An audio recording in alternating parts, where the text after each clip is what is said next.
بسم اللہ الرحمن الرحیم۔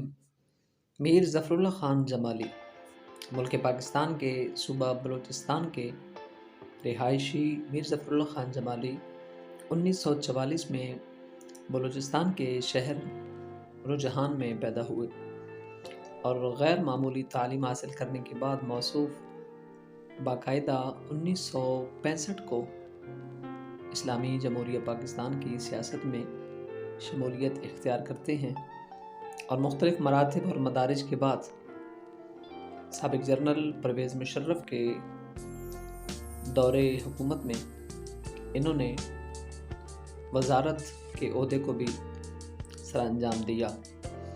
اور سننے میں یہاں تک آتا ہے کہ موصوف نے ختم نبوت کے حوالے سے جب ختم نبوت پر بات آئی تو حضرت کو ناگوار گزری، انہوں نے عدلیہ کی مخالفت کرتے ہوئے اور ختم نبوت پر سائن نہ کرتے ہوئے انہوں نے استعفیٰ دے دیا۔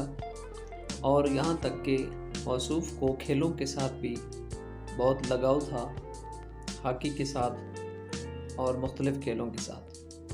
تو 76 سالہ زندگی گزر جانے کے بعد موصوف خالق حقیقی سے جا ملے۔ ایسی پیاری پیاری ویڈیوز دیکھنے کے لیے ہمارے چینل کو سبسکرائب کریں۔